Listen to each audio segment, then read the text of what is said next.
Hello, everybody, and welcome to Rise Tribe podcast with the beautiful Sam. As always, say hello, Sam. Hello, everyone. Lovely to be here. And we have our most incredible guest, Shakti. How incredible to have Shakti. We were just saying how the last time the three of us were together, we were literally dancing on a beach in Thailand. And that was back in 2017, 2018. So yeah, it's just a real privilege to just be back together.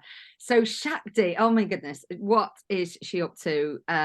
Natural health, Pilates, heart circles, real spiritual soul. And we are really excited for you to hear from her. So Shakti, welcome to Rise Tribe podcast.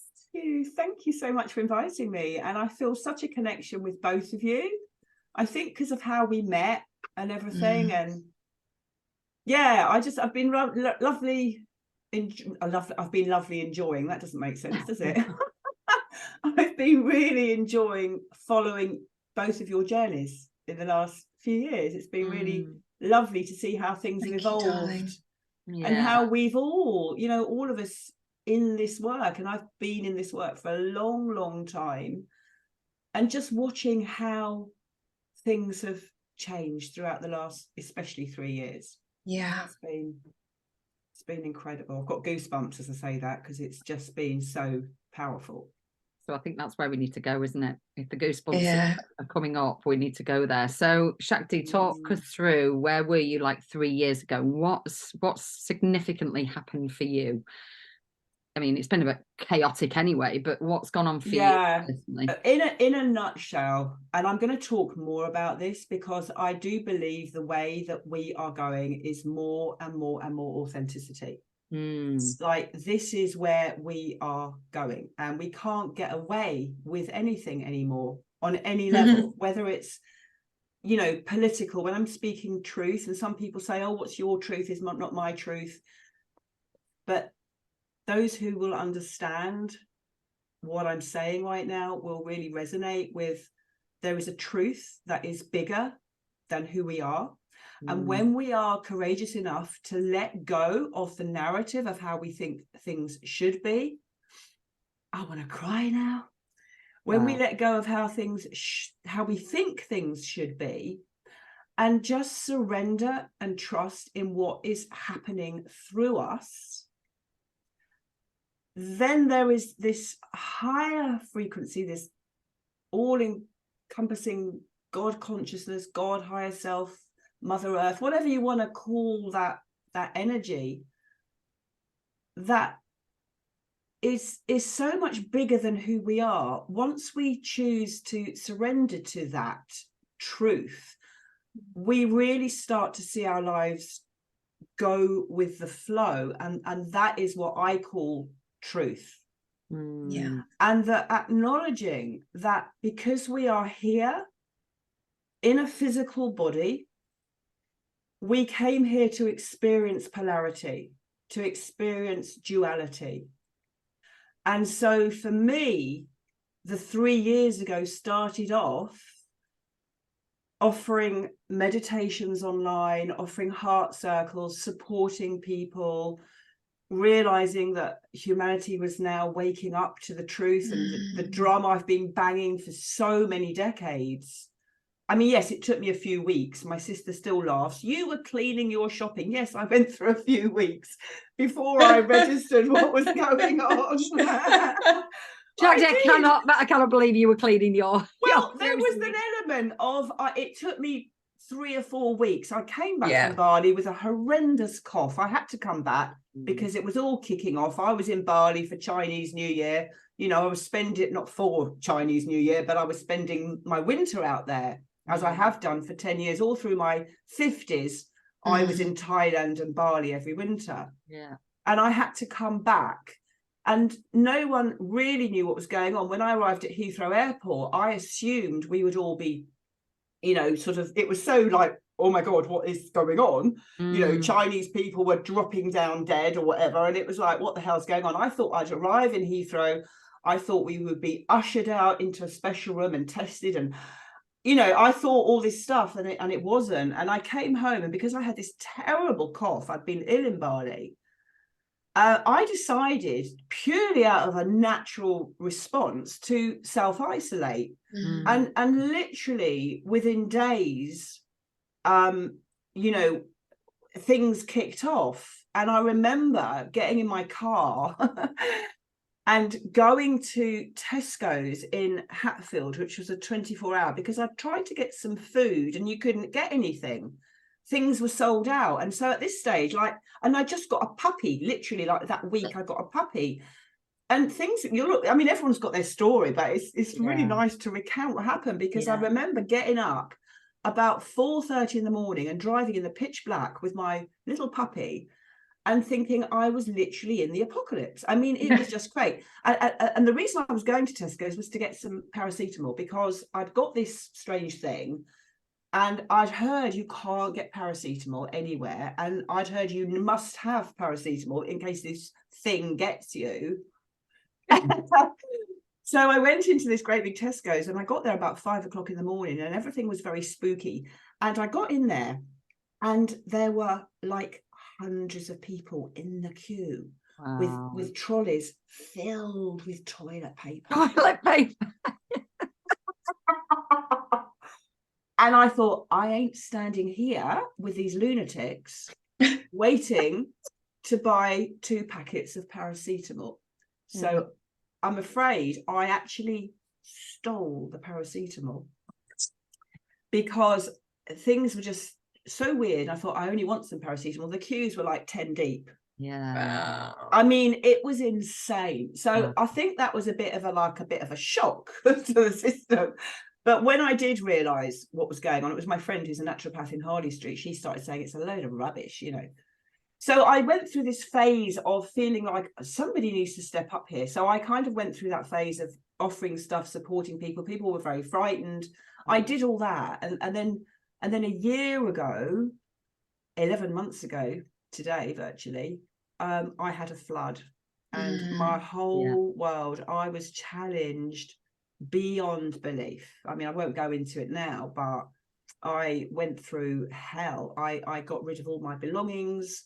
I was living in Airbnbs, in hotels, and talk about polarity, talk about being challenged, you know, talk about your triggers and your insecurities and your sense of no support, and all of the things, you know, just came at me. And it's only in the last 3 days that my place, which was my Pilates studio. So I'll stop talking in a minute because I want to hear. Oh no, keep going. Oh, you're all good. Keep going. I also, prior to that, my Pilates studio at the back of my house, which had been my Pilates studio for 25 years, I decided to close it. And I closed it mainly because all my clients were on a very different trajectory than I was. I won't speak it out, but when I said I'm going to close, because of course my clients, and you'll know this, Sam, because I know you teach Pilates as well, but you know, a lot of my clients were elderly. A lot of them were sort of, you know, not disabled. Well, some of them were disabled, but they were elderly. You know, maybe 30% were elderly. They couldn't get on the floor to do Zoom. And I had teachers working for me. And a lot of my clients wanted to come to me. A lot of clients didn't want to do it on Zoom. A lot didn't want to get on the floor and couldn't do it. So, of course, you know, and then my client said, don't worry, we're all going to get vaccinated. It'll be fine. You can open the studio up. And I just came to the conclusion, you know, that I didn't want to carry on. I thought my work in this world that I'm here to do, as much as I enjoy teaching Pilates, and I'm still teaching yoga and Pilates, I thought there's more. And then the more turned into, you know, some crazy shit.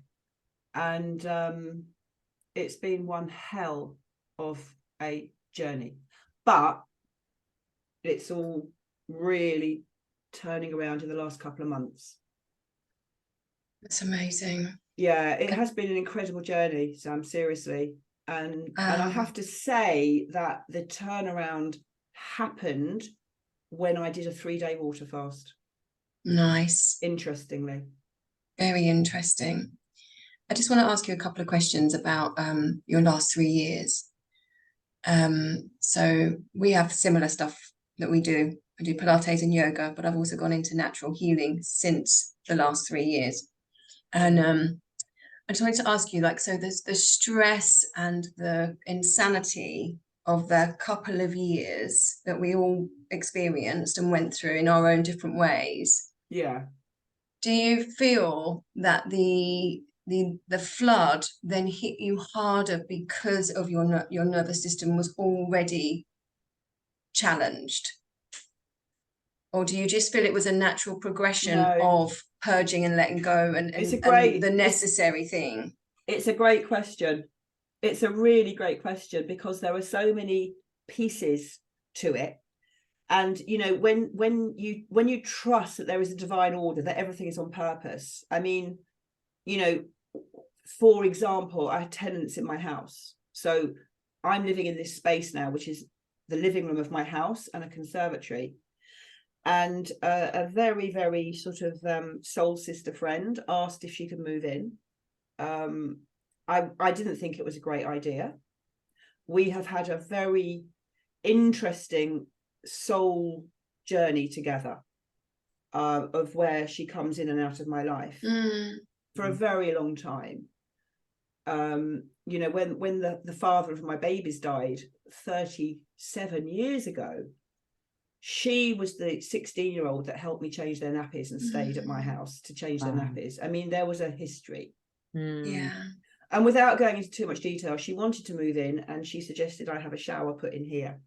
So she moved in and I was living in the studio, and I felt like I had lost control of my place. Like, I felt like if I would come home, I felt like I was being watched. And I just, as much as the relationship was amazing, it gave me a chance to kind of come back into me, into my power. You know, when I'm with another very, very powerful woman, it's interesting, the dynamic.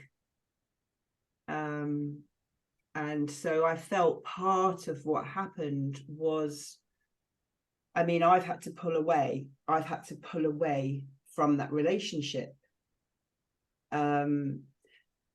I've pulled away from a lot of relationships in the last 12 months, a lot of very close relationships I have pulled away from.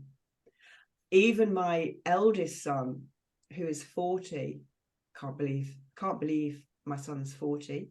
It's his birthday today, isn't it? No, the younger one was 36. Right, okay. 37 today. 37. But my eldest son, I spoke to him this morning. He lives up north. We don't talk a lot. We talk maybe once every two or 3 weeks, you know. And he actually said to me, Mum, he said, "You're too spiritual." He said, "You just bring spirituality into everything. I don't like it." Wow. And that kind of makes me quite sad. And then I sort of relayed it onto another family member, and that family member said, "Well, yeah, you do." And I thought, okay, it's okay. But I'm so tuned in, and again, I feel very emotional saying this, because I'm so tuned in to that thing that's bigger than me, that I've had to surrender all of my thoughts about me and who I am as a businesswoman, who I am as a teacher, who I am as a coach. All of those ideas I have about who I am or who I want to be. In the last 2 months, like, what has happened and the opportunities that have come my way have been quite magical and so profound that I know that regardless of what I think and regardless of how my finances have gone, because this whole year cost me so much money. I mean, so much money. My income, literally, I mean, I was teaching 3 Pilates classes a week online, and that was it. I wasn't doing anything else. I had no tenants in the house. Well, I had one. And my income just went, and I haven't been like that since I was a widow. I mean, like, do you know what I mean? Like, or in relation to, I suppose everything's relative, really. But I really felt And yet how things have turned around in the last few months, I think, wow, that was all on purpose. Like, that was all. So whatever the reason was, there were lots, to answer you, Sam, there were lots of things I could pull up on and say, well, that played a part, that played a part, that played a part. But it was all divinely orchestrated to get the outcome, to bring me where I am now. And it's interesting, Shakti, when you said, you know, like we're at the start where you said, you know, we're all having to let go and surrender to really step into our full essence of who we are and our full being. Yeah. Knowing that we are being guided by something so much bigger than us. Yeah. It's you know, it sounds to me what's really screaming in my head is just about letting go. And you've just let go, you know, that flood made you let go of all those possessions that you had, you know, stripping you back to absolutely simplicity and yeah, just your bare bones. And you know, like and also, you know, like the people, I mean, so many of us, I mean, myself and Sam have had this conversation so many times about how many people we have lost in these last couple of years, you know, because of differencing and opinions, and how nobody can speak their truth without being shouted down or being cancelled, you know. So it's really been you know, a letting go of people around us that aren't supposed to be walking this path with us right now. And it sounds like, you know, your friend is a perfect example of that. You know, she comes into your life and then you go your separate ways. And right now, and we may well come back together again, you know. I mean, just incredible, you know. Clearly we're all creating everything all the time, soul contracts, you know, everyone is there on purpose. So there's no blame, there's no you know, blaming anybody for anything. It's like we've invited it all. And when we really get that, then, you know, then you're in the flow state. And when you're in the flow state, as you both know, you know, even if your mind, I mean, it's fascinating. This whole inner work journey is just so fascinating, because it kind of never ends in a way, because what I've learned is that, you know, life never stops throwing curveballs. You know? You know, you think, that's it, I'm all sorted. For a minute. That's the thing, when you're all sorted, you're like, right, what's happening next? I'm just taking a breath, I'm appreciating it before something happens. And it is actually, I love this, Shakti, and I know we're all in quite a similar boat. So that letting go, Kirsty and I have just been doing a course with some beautiful women, and we're really looking at identity death and what it means to let go of all of these different areas you identify with, and who are you without them. And it really, and it's been a bumpy old ride, but I think some of us are getting to the point where we can observe all of this, we can see the beauty that's potentially coming, but also experience the feelings at the same time, and walk those two paths simultaneously, right? Definitely. So the earthly path, the inner body, the embodiment path, and the more spiritual path of looking at it like, okay, not the easiest thing to do in the world, and still a work in progress, and sometimes I lose the fucking plot. But but that's the point, Sam. That, I think, is the point. Like, you've said it for me, I haven't really named it. But what you've just said is the recognition that I am here having an earthly experience. I have an ego. I have my triggers. I have my flaws. I have my addictions, whatever they might be. You know, I am a human fucking being, you know. Yes, 100%. And this idea that we were sort of taught for so long, all the spiritual bypassing stuff, all that love stuff. And light, Oh God, all of that stuff. You know, it's like we've all been living up to this ideology that how you're meant to be if you're spiritual, and it's BS. It really is bullshit. Darling. It really is. It's a whole nother system in itself, isn't it? It's a whole we nother spoke about that a lot. And it's that realization in and of itself was another identity fucking death. Exactly. It's like, oh man, I'm in my way through this, and this is bollocks. Put your gratitude list down. Do you know, I've got a funny story. I just remember this must be at least 10-15 years ago. I was in Glastonbury. I think mobile phones were quite new. I don't know when I think it was a bit beyond the Nokia stage, but it was in that stage where, you know, like, and I had kids that were probably, I don't know how old they were, I don't know. But I went on this weekend in Glastonbury and it just looked so amazing. It was right up my street. I thought, yeah, you know, the kids are now sort of grown up. I can go and do things with my life a bit now. So I went to Glastonbury for the weekend. I did this workshop and I got there and I was sitting, you know, in the living room waiting to start, and I take my shoes off. I mean, we've all been to a yoga class for the first time, right?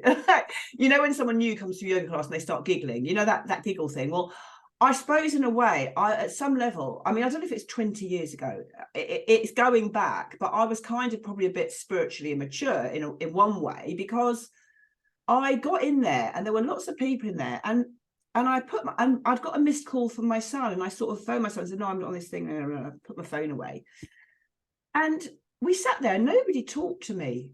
It's like I've been sent to Coventry. And I found out later on, it's because I had been disrespectful in the space and used my phone. And I said to my friend, who was a shaman, and actually we parted ways about 10 years ago, but she was a lovely friend and she was a very spiritual friend. Interestingly, at that time, one of the reasons I pulled away from her, this is quite interesting, was because I saw her egoic side. I saw the real her. You know, she'd written a book. She was a, you know, famous shamanic teacher. You know, she was up there with the rich and the famous and the princesses and the royalty, and, you know, getting interviewed by all the top people. And yet the woman I saw was not that person. Yeah. And I couldn't handle it. It was weird. So that's just interesting in of itself. Yeah. But she was the one, very, very, very aware as well, obviously. And she was the one who said to me, wow, they treated you like that. You know, how spiritual is that? You're such a beautiful soul. Do you know what I mean? And yeah, it's not spiritual at all. It was horrible. It was really not nice. So yeah, just this whole thing around how spiritual people, you know, are meant to be. So it's the spiritual superiority is one aspect of that, like, and it's just not spiritual at all. And then, and just really interesting what you said there, Shakti, about seeing someone for who they actually are. And that's where we're coming into authenticity and seeing the veil lift off the guru type people that we've all followed and we've all got masses from, but it's just like everyone is just human. No one is this perfect meditating, humming, like it's just not, it's not true. And it's honestly like I've sat on the sofa for years, like seriously, chill out, love, go and have a party. So yeah, I think we're all starting to realize that we can't follow the guru, it is within, and to express ourselves fully. Yes, we're all doing our very best and we all have huge talents and skills, but we're also human and we also fuck up a lot of the time. Absolutely. That's where it is. Absolutely. I'd just like to throw in, you mentioned guru, and I'd like to give you some breaking news. Okay. Is this the breaking news you've got? Well, it's only kind of happened in the last sort of day or two. Wow.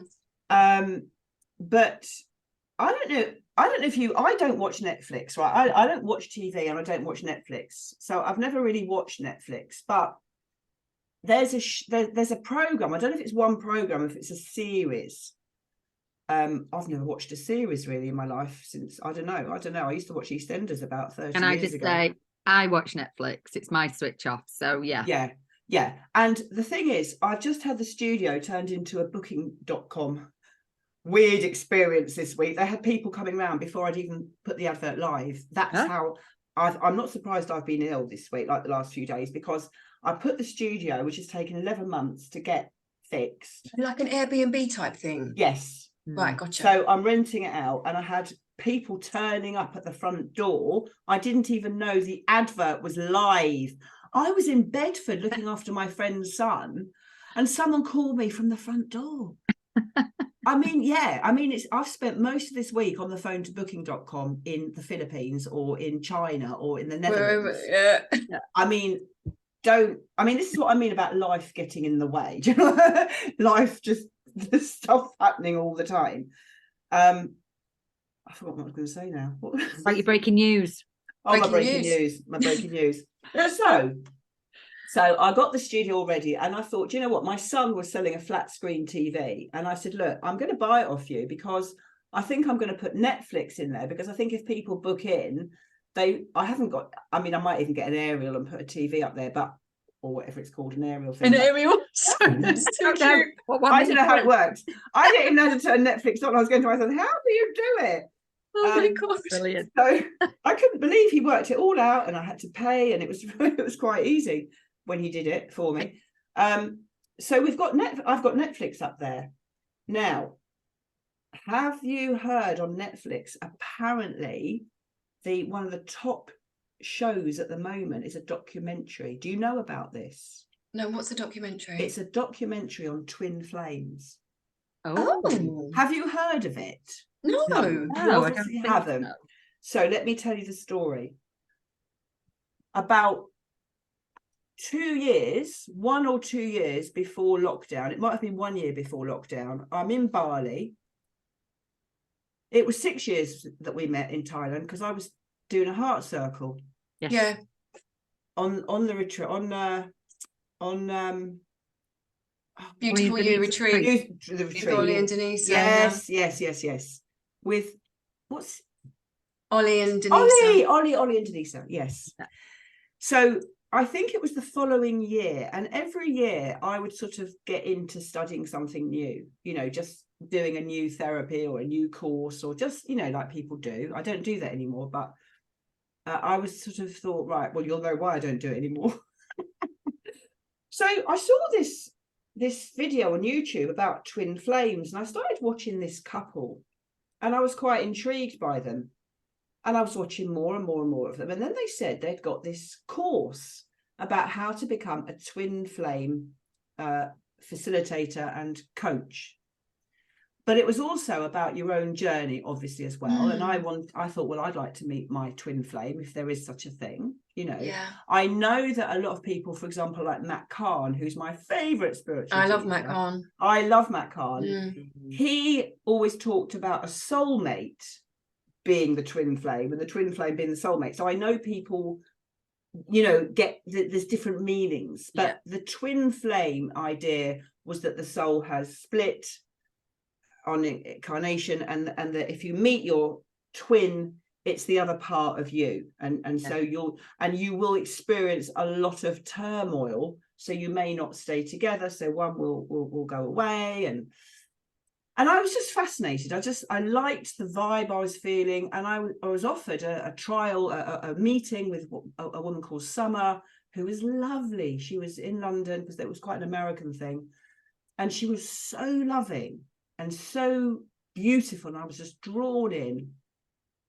And I paid a good few £1,000s. I thought, I'm going to do the course. And while I was on the course, they said, right, we're going to open up a special free container where those of you who are already coaches and stuff, we're going to train you to like be real, like proper, like the next level of coach. So you're not just in it to learn about twin flames and do the work yourself, but you're going to be coaching. So I paid this money.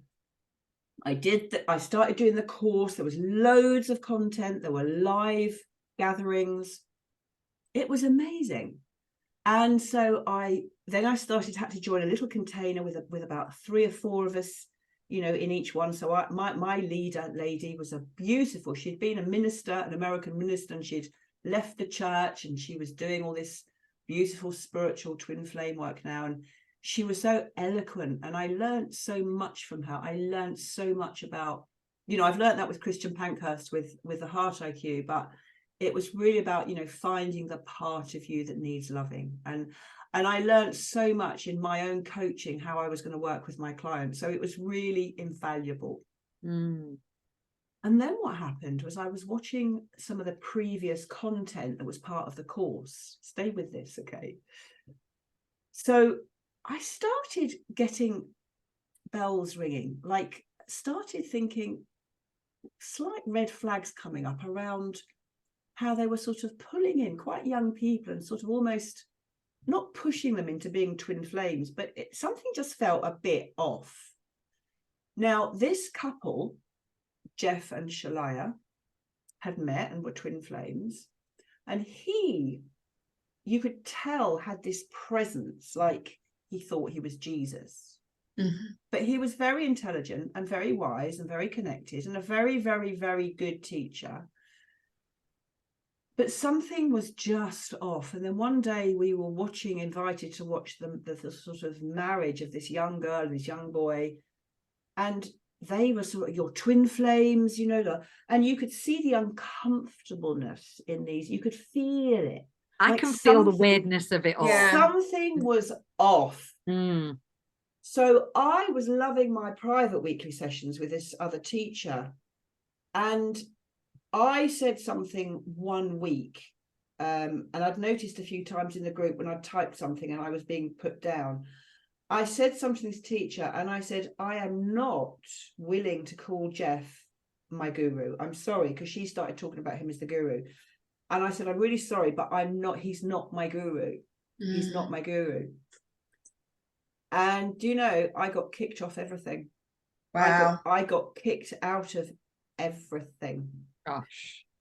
What then happened was about 6 months later, I had a letter, an email from America, from a court, saying that you are being taken to court along with all these other people for defamation of character and, you know, things that, I mean, I hadn't really said anything. I think I might have put a few times that they're a bit weird and I think there's a bit of a cult going on. That's, you know, I've just written down cults. Yeah. And then, like, it was in America. It was like I hadn't really, I was pretty pissed off, but I had sort of moved on. So I had this, they're taking me to court. I just ignored it. I just completely ignored it. And then a group started up on Facebook for victims of the cult. Oh, dear God. And there were I was so relieved to see that other people had far worse experience than me. Anyway, then about a year ago, I had a phone call, an email and a phone call from a guy. We're making a documentary about this couple being cult leaders. Will you be, you know, what's your story? So I sort of told him my story. I had 3 meetings with him on the phone. Would you be willing to come to America? Would you be willing to do it? I said, yes.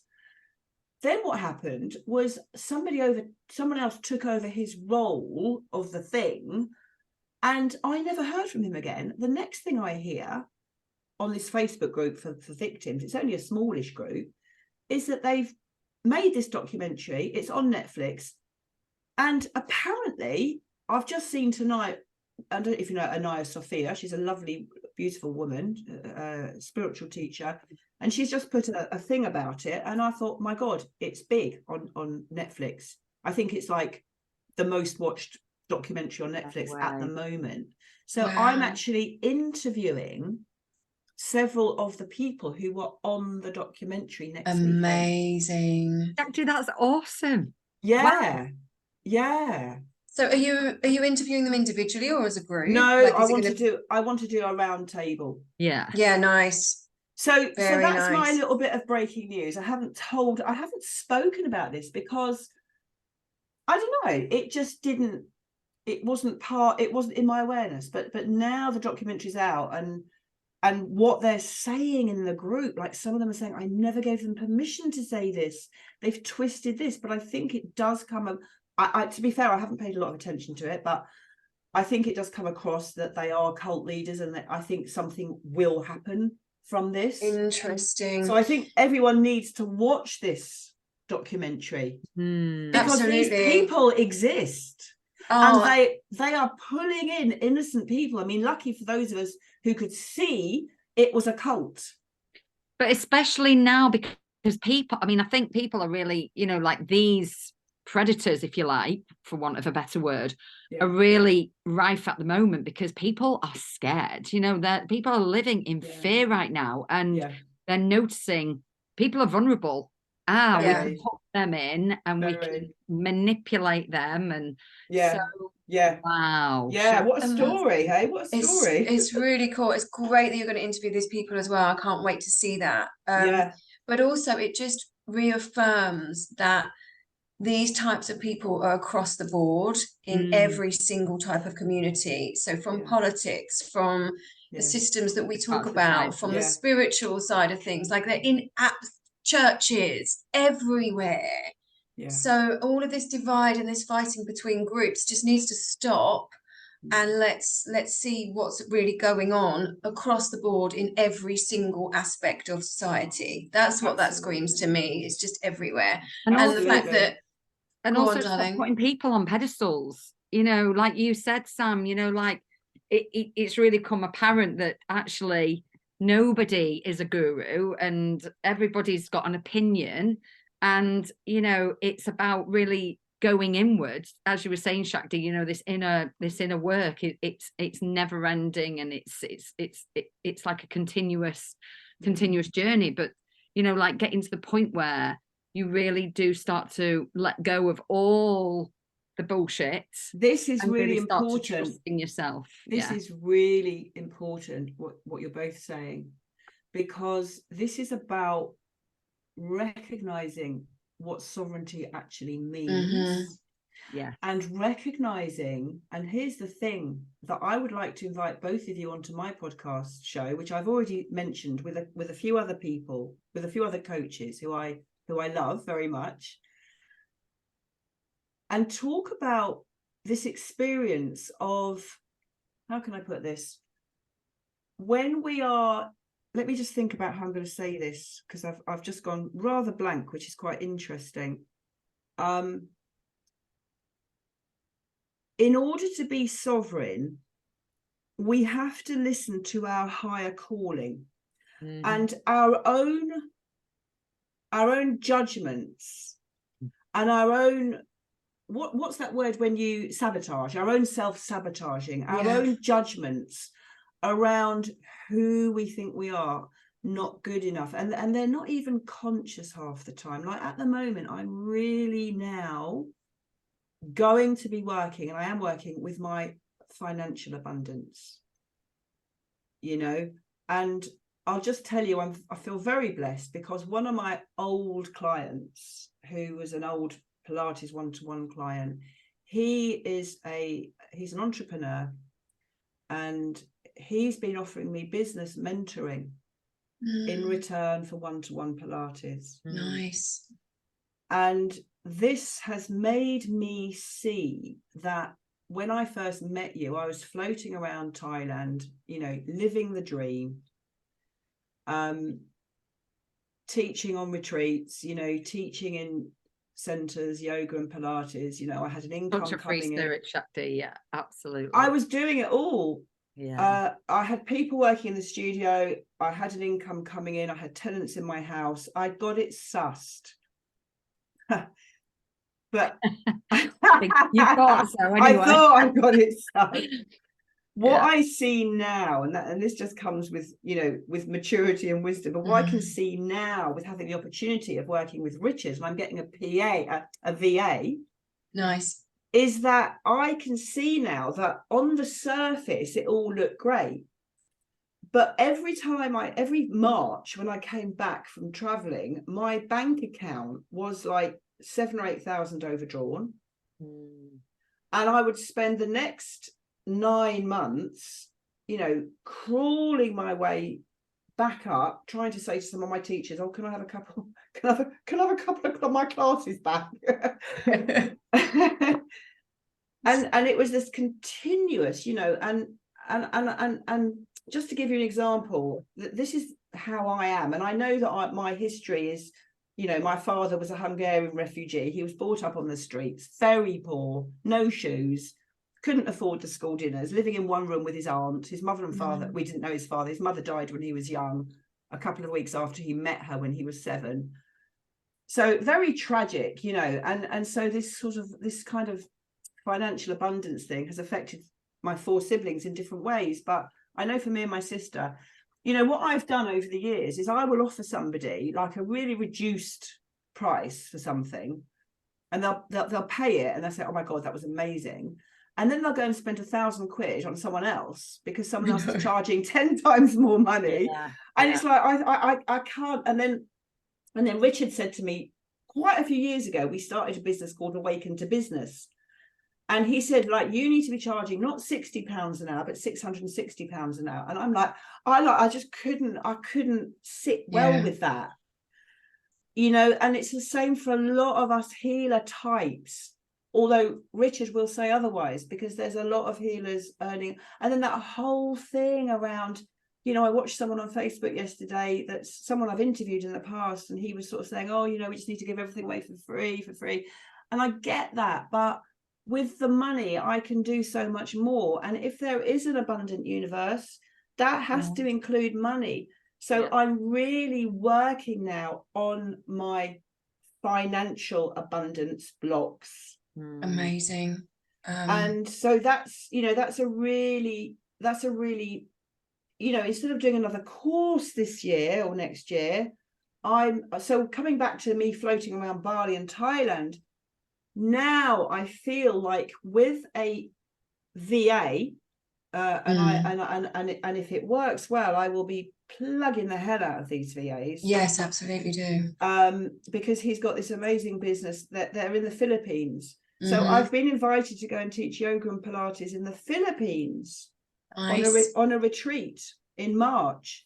And what I'm hoping for is that all the things that I'm shit at and crap at, like all the stuff, the marketing, the newsletters, all the stuff that as people like us who are trying to, you know, we're trying to earn a living, we're trying to do our love, we're trying to speak from the heart and support people, we're natural sharers, we're natural leaders, we're natural teachers, all of those things. But you know, we're not stepping into the fullness of our true self because we have these limiting beliefs. Yes. And so coming back to your original question, which I can't remember what it was now, we have to drop this egoic idea about where we're limited, because we are limitless. We are limitless. And I know that you both know this. Knowing it and stepping into this greater version, which we all understand. And really, this was the essence of what when I invited you to come onto my podcast with a couple of other women that I know. It's quite a theme for me. It's quite a theme. I love that you've brought this up, actually. This whole financial abundance thing, I'll speak for myself and then I know Kirsty will jump in, has been an ongoing thing, and it is for a lot of healer spiritual types that do just giving it away and feeling very uncomfortable. And just recently there's a woman in the UK called Kate Bentley. I'm not sure if you've seen her. She's very into sovereignty. Shakti, you'll love her. Definitely check her out. I'll send you her details. She used to be a barrister, and she's very into sovereignty and just speaking amazing stuff. And I did a workshop with her and another beautiful woman about femininity and wealth and being stepping into the feminine wealth rather than the masculine, which I think we're all very scarred by. So it's how we work this out, because we do require to step into it. If we're going to get our message across and do all the wonderful things that we want to do, we require money and finances. But much like you, I've been floating around the world doing lots of courses and it's now time, right? It's now time to stand and say, okay, you need people, you're going to pay for the work that we're giving, and then we will use that for what we're here for. So it's just a different mindset, and it's uncomfortable. Shakti, this is not a comfortable situation. It is uncomfortable, and that's why it's so powerful, because it's not even, in a way, it's not even about the money. Or I'm noticing, even as I'm saying it, I'm noticing my own beliefs around money. Absolutely. But it's not about the money, it's about stepping into the abundance that's available to us, isn't it? And that has to include money. It's so, and it still feels uncomfortable and still constricted. We did a beautiful exercise about how do you feel when you think about money, and the constriction in my chest and the lack of breath when I was thinking about what money meant to me, and the tightness. I was like, damn, I thought I was a little bit further ahead than this, but no, I'm still really in it, right? So we just have to keep going. And the more we can talk about this, the more it will land in our nervous systems and enable us to expand ourselves through it. So I think it's really valuable. And, you know, I have a friend, one of my best friends is a naturopath in Harley Street. And, you know, she's just like the other end of the spectrum in the financial department. You know, it's like, she just took me to Italy last week for 4 days. I said, what's the budget? She said there isn't one, because she wanted me to find somewhere. She found somewhere in the end. You know, we just went to the best restaurants, and it's just like, you know, and we went in a shop, and, you know, there's a jumper. I saw, that's nice, 350 quid. Yep, she bought it. You know, I bought a jumper the other day because I got my first booking. I thought, right, you know, I chucked all my clothes out in the flood. I chucked so many things out. I mean, like a lot of stuff, because I was frightened of black mold. I had this real fear. I probably overreacted, but you know, I spent 55 quid on a jumper the other day, and it was like, shall I or shan't I? I stood in the queue at Zara. Shall I, shan't I? Shall I? No, I won't. There's a long queue. That's a sign. I won't buy it. Then I went back in and bought it. I like this jumper. I'm going to have this jumper for £50. So you find yourself justifying it and selling it to yourself, and the justification that you have to go through to just make that bloody purchase. It's ridiculous, isn't it? But exactly. You know, and again, it's not about, I don't know, like she says, it's like money's abundant. Like, just, it's there for the taking. You know, so I'm trying to, I'm really like, I'm really keen to see how having this VA, and of course the other thing with having the VA is that I have got to be more focused, because I'm really good at floating around. I'm quite lazy, believe people go, you're always busy. I said, yes, sometimes I'm busy just avoiding people so that I can relax. You know, just leave me alone. But having a VA, you're going to have to get focused. You're going to have to get organised. I'm going to. They want work. They want to work because, you know, Kirsty, they require stuff from you. You two, am I right in thinking you've both been corporate, from a corporate world, or not? I'm from teaching background, so teaching. Not really. No, although I have stepped back in the classroom at the moment, and it's very corporate, the school I'm at, because it's linked to sort of 5 other schools, and I'm really seeing the corporate side of it. So that's kind of my background. But Sam, for me, I was in fashion retail, and then I had my own florist business in London. So I wasn't corporate, but I had corporate clients for 10 years. So I was very much in their world and performing for them. So yeah. In fact, I've just remembered I think it's still on my website, but all that's changing. But I think you two gave a testimonial for my heart circle. Heart circling. And I got a funny feeling. I mean, I'm sure it might still be on the website. That was amazing. That was. Please pull it up. Please pull it up. I will post it, because I will. It would be a great reflection to see what we said and how far we've come as well. That's awesome. I love I that. know we both had such a great time with you. It was just it was amazing. Yeah, it was. I've loved watching you from that, because you really were like eyes wide open, ready to.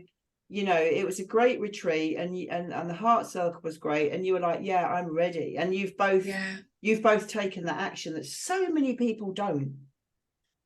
So many Thank people you. don't. I'll appreciate you saying that. Because we don't feel I mean, some are probably to say the same, but I personally don't feel like I've taken the action, but I've not got anywhere. Do you know? Yeah, but this is the limiting belief. This is what I'm talking about. Yeah, I know exactly. This is what I'm talking about, and I actually feel, because the other thing I wanted to talk to you about, which I'm now sharing on your podcast, is like, I feel like we need to pull together a community of women like us, men or women, I don't know, so that we can support each other. Yeah, that would be beautiful. Because we're all going through this very similar things at this time. Yeah, and absolutely. So for you to say that, Kirsty, shows that, because I can see it, and again, it's this same thing, isn't it, that we have to let that go.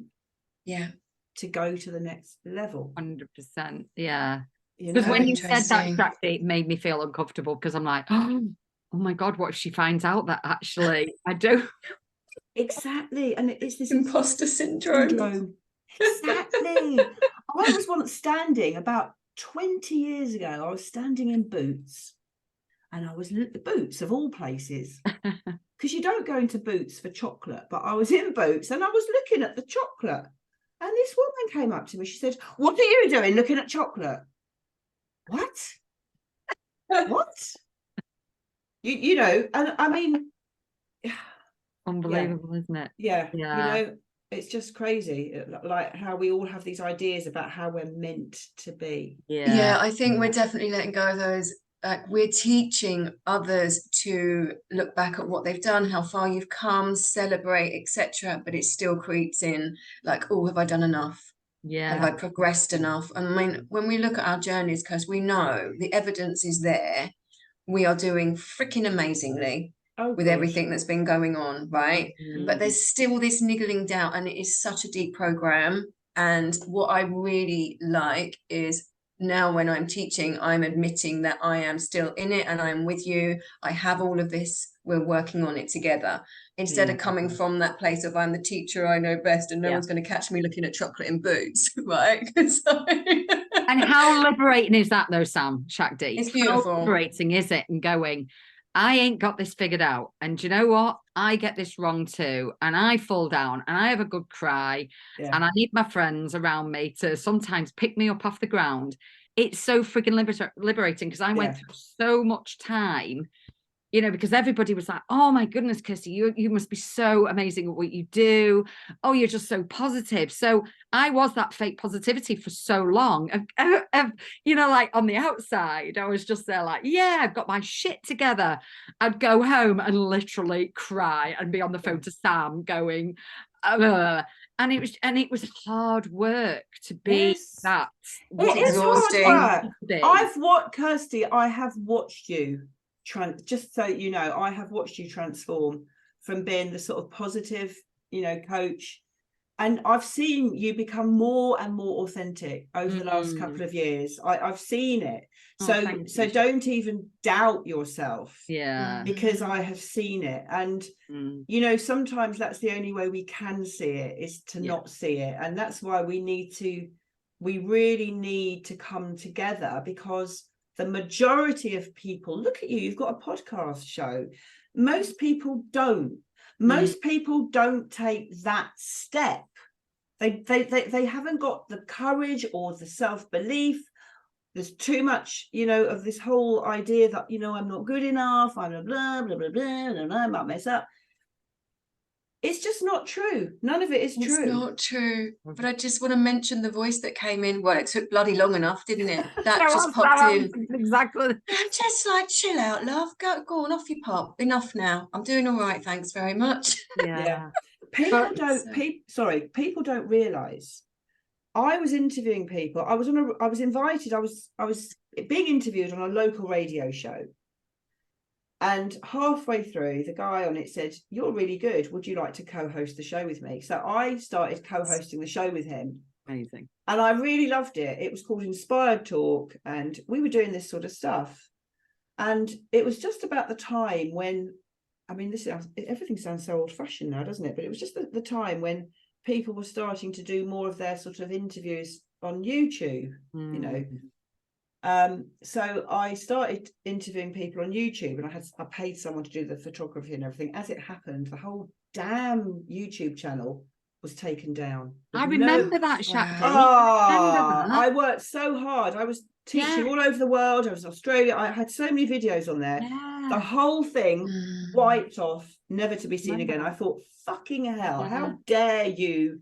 My life's work is gone. Like, how shitty is that? Do you know what I mean? It's like pretty damn shitty. It's like slap in the face. There you go. Start again. Hours and hours of work. And I just thought, oh, for God's sakes, you know, I've got to do this again. So I did start interviewing people again, but then I went through, like, I think the whole of lockdown, certainly probably a year or two before that as well. Like, I'd do a few interviews, but I just felt, and also, of course, turning 60. I mean, I'll throw that into the bag. Let's throw that one into the pot as well, shall we?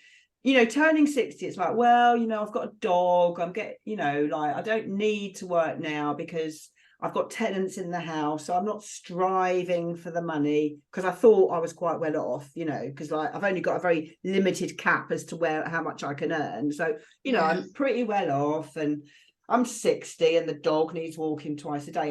And like this whole weird thing in lockdown, and I was having fun, and, you know, I don't know what happened really, but I noticed that I lost the confidence to ask people if I could interview them. That takes a lot. That takes a lot.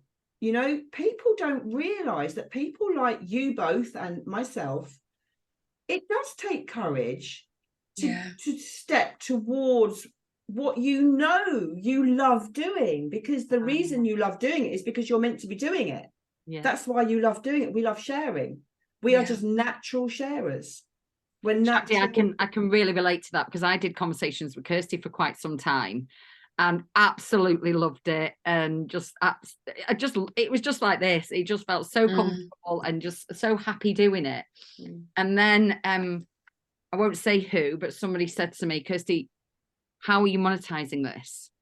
And then I went into absolute meltdown mode of going, oh my God, I don't know how to monetize it.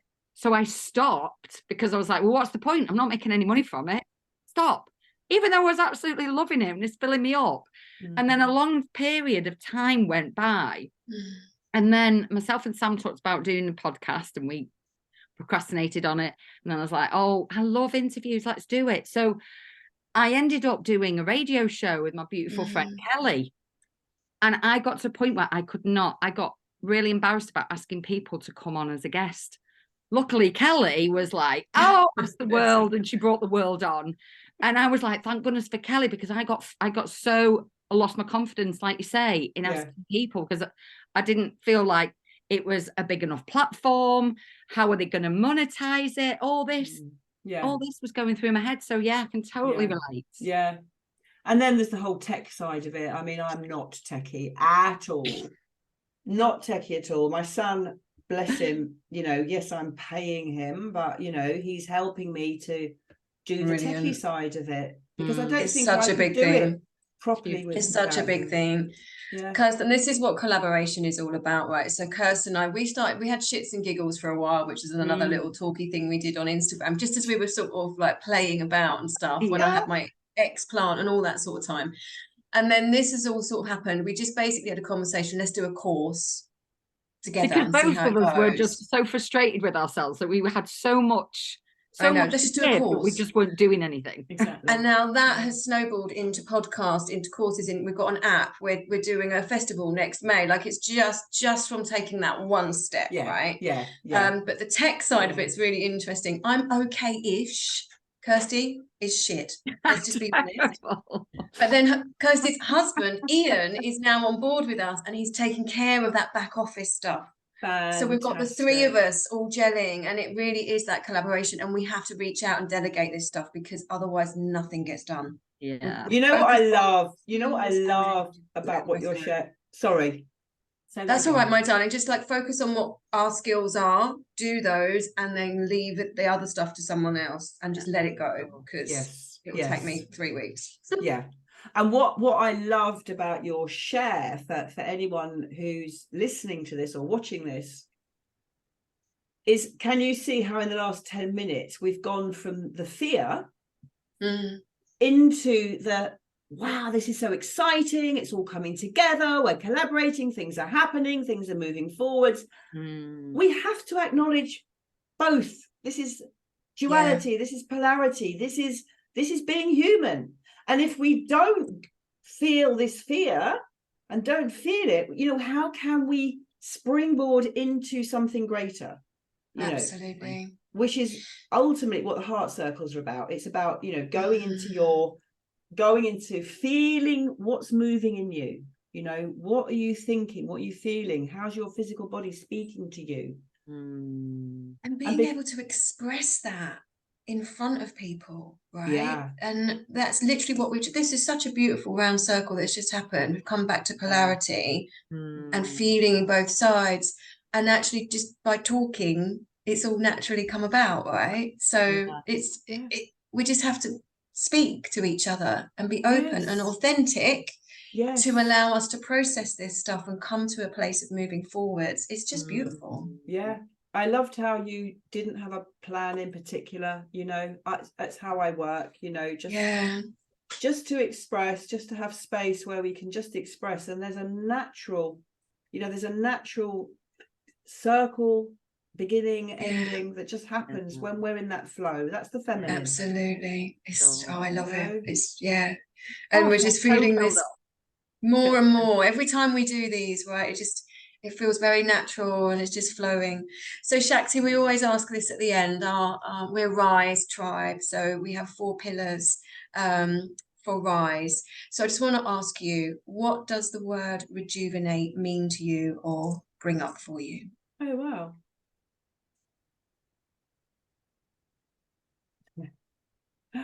I did a retreat in Portugal. It's the last retreat I organised myself, and it was about 6 years ago. It was before lockdown. No, it was probably the year before lockdown, about 4 years ago, I don't know. And I invited a friend of mine, Shakti Sundari, to come on and teach on the retreat as well. And we came up with a name, and she wanted to throw in the word rejuvenate. And so, was it that retreat or was it another one? Anyway, the point being, when I hear that word, it's the word I didn't think of that someone else put into the name of the retreat.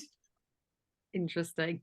So that is what that word brings up for me. It's like it was the missing word. It was a nice word to use. And then after that, no, it wouldn't have been that retreat. It would have been an earlier retreat, because after that, I always made a point of putting in the word rejuvenate into my retreat. So that's my mind. Yeah.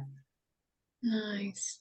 That's my story. I've always got a story. Maybe I didn't connect fully with my own truth around the word, but the story came in. Note. So if you were to connect fully with your truth, if you were to connect fully with your truth, let's go deep. What does rejuvenate mean to you? Oh, you know, I can go so deep, and I've got goosebumps. I'm going to a bit of a hot sweat now because I feel like all eyes are on me. So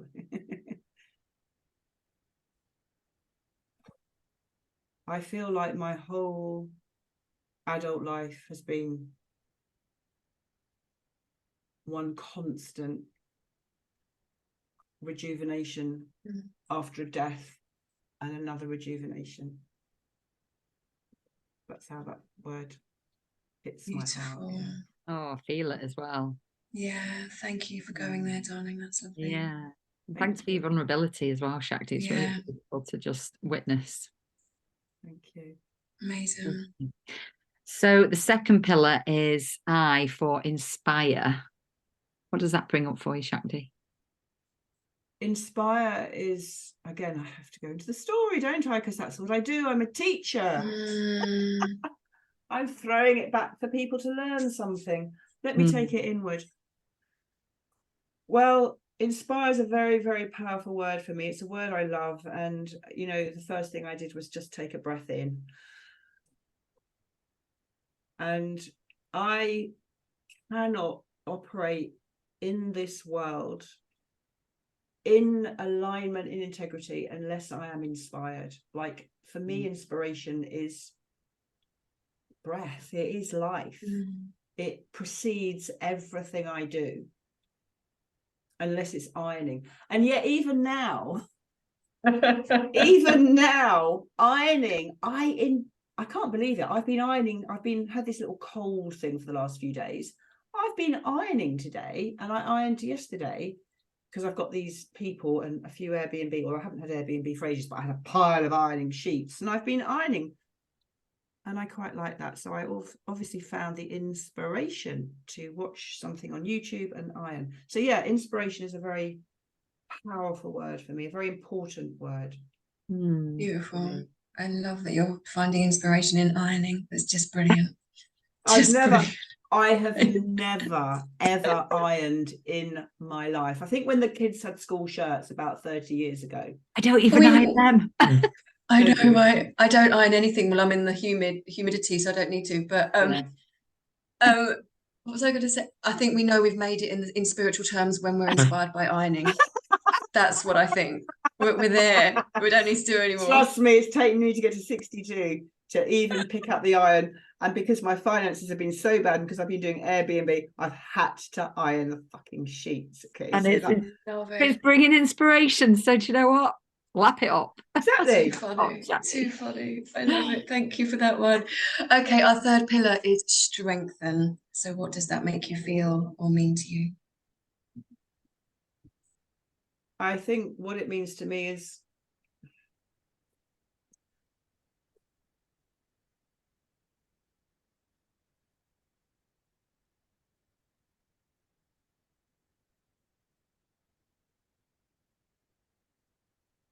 after my husband died, my first husband, I became a Pilates, I became an aerobics teacher.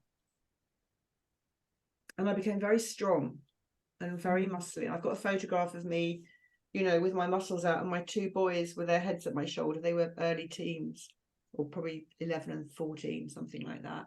I was in the local paper and I was strong. What was the word? Strength. Strengthen. Yeah, yeah. And when you said that just now, and I really kind of went into what that means to me. And my business was called Fit From Within. Mm.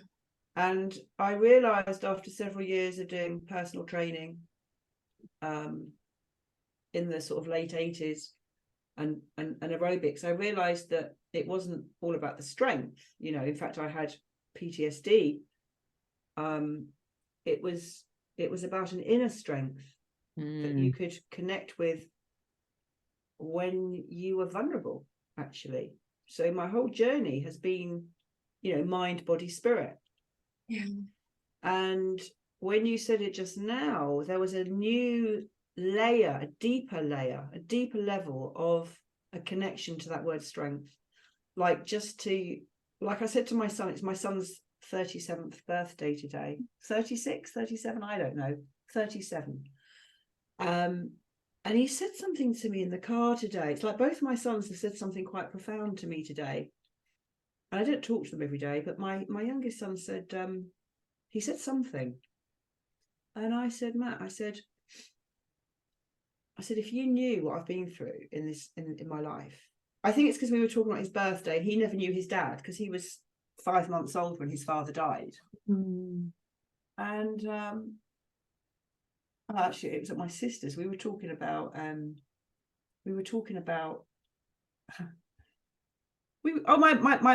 my brother and my aunt and my nephews and nieces have been on a cruise, and they went to the Vatican. We were just talking about Catholics, and they were showing me photographs of the Vatican, and I was going, oh, you know, where's all that? Like, I was just having a joke, you know, like going a bit, you know, underground with all the sort of, yeah, you know what I'm saying. We know what you're saying. And I actually said that, I said, well, Matt, I said, your father, now my husband, my son's father, was a punk. He was the only punk in Perth when I met him. The only punk in Perth. The only punk in Perth in 1982. Oh, how cool. Perth, Australia. In Australia. That's where I met my husband. Oh, was it? Yeah. Oh, wow. Gosh. So he had a blue Mohican and he had a kilt and he had DMs, and my father took one of them and said, Elizabeth is going out with a woman in a skirt, you know, a boy in a skirt, you know, and he absolutely like, but anyway, Steve, my first husband, was, you know, was a punk, and he was a lost soul, basically. His mother had died. He was one of 5 brothers, and his mother had died from cancer, and he left home because 5 boys were taken on by the aunt and uncle, and they were very strict. And so Steve left home very young and was traveling around Australia with a bag. And he trained as a priest, and he was abused by the Catholic priest. And I brought this up. So something was said in the car on the way home, and I just said to my son, you know, if you had any idea of what I went through when you were young, because he made a joke about something, and I didn't take it as a joke. I said, actually, what I've been through has been incredible, Matthew. You have no idea. Because my son doesn't like to know a lot about what happened. You know, there was a lot went on. So I don't know where that all came from. I'm just pouring it all out. Oh, But beautiful. strength, this is, you know, strength. This is strength. This isn't strength, you know. I do want to tone up a bit, because I know that we need to keep our muscle mass as we get older. But I don't want to tone up to go bulky, and I don't want to be the strong. I just want strength, you know, core strength. Yeah. Pilates is amazing, you know, but strength, Beautiful. real strength, is something beyond the physical. yeah. Absolutely. Yeah. Absolutely. Oh, I love where you go with these, Shakti. So Yeah. the final pillar for Rise is E for elevate. Elevate. E, oh, that's an interesting one. E for elevate. I like your questions. They're rather These are about the only 4 questions that we've got planned. Yeah. No, but I like them. They're good. But elevate, it's funny, that word doesn't resonate the same as the other 3 for me. Elevate. Oh God, I'm thinking of an elevator.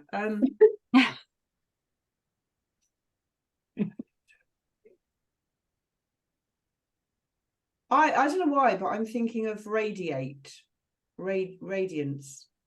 So I'm connecting the word elevate. Like elevate means go up, doesn't it? Mm-hmm. So I'm thinking of sort of going up, but also kind of going out. So it becomes quite radiant. So that's what I'm getting with that. And I'm seeing both of you radiate, and I have been for the last half an hour. It's Amazing. like, I'd love to sit in circle with you both again. Oh my goodness. We'll have to do that, definitely. I would love to do that. Yes. Well, it will either, well, in the UK maybe next summer, or if I can get you both out to Mexico, obviously there is that option. We can do it online, darling. We can do it online. We can definitely do online, absolutely, Yeah. but it would be so great to do it in person as Oh, well. it So we'll would. just put that out to the universe and see what Put it out happens to the there. universe, and in the interim, we can do an online. Do you know, Online, I've definitely. done a series. I've done quite a lot of heart circles online. They're pretty powerful. Isn't it amazing? do Who one. knew? Let's do one. Let's definitely do one. Yeah. But who knew we could have this connection online? So one of the biggest gifts of the last crazy 3 years for me has been this. So yeah, really, really great. I said to somebody the other day, I said, you know, I've got a handful of friends now. They don't all live locally anymore. I say a handful. I mean, I've got friends, but all my normal close people, I still love them, but they're just not. I've just resonate. I've just doined away. You know, just moved away. And you know, my people are online. Most of my people are online. No. You know?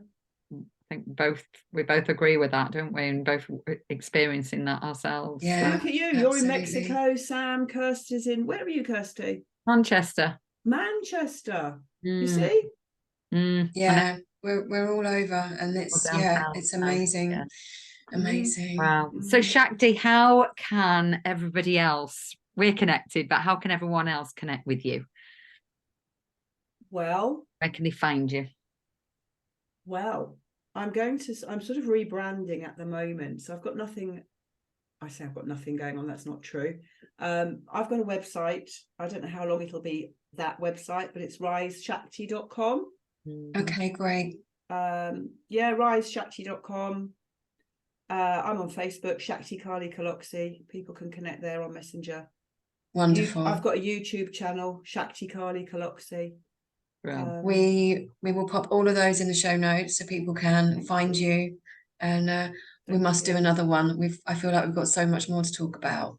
I want to hear more about the water fast. I tried one. Yeah, oh gosh, yes. Sure you did. Last You're week. amazing. I did 48 hours or 40. Yeah. Amazing. And I've watched you in your doing your cold stuff and all that. You're amazing. I love cold dips. Yeah. Yes. I love them. I haven't done them for years, but I also love them. Get back in there, Shakti. It's you know the results and the feeling from it. So let's do another one. Yes, let's do another one. And I want to get you on mine as well. And I can't wait. We're ready. I'm so glad we've connected, because it's you know, there are certain people online that that we're resonating with. We all know we are resonating, but we know we will come together at some point. But it's just taking that little bit of action, isn't it, to just make it happen. Absolutely. It is. I mean, it's all about divine timing, but actually you still have to take the action as well. Completely. You can't just sit back and visualize, can you? Exactly that. Yeah. What, you mean my soulmate isn't going to come and knock on my door? Unfortunately not. I love it. Yeah. Oh, this has been so good. Oh, yeah. Thank you so much, darling, for joining us. Thank you. I've really enjoyed connecting with both of you, and just to connect with your eyes, like I feel like I'm sitting in circle. Yeah. Yeah. Bless you. Thank you so much. Absolutely loved it. And thank you to everybody that's listened as well. And please connect with Shakti on Facebook, Instagram, and YouTube, and every other portal there is to connect. Brilliant. Thank you so much, Shakti, and thank you for just your vulnerability as always. Thank you for sharing your heart with us. So good.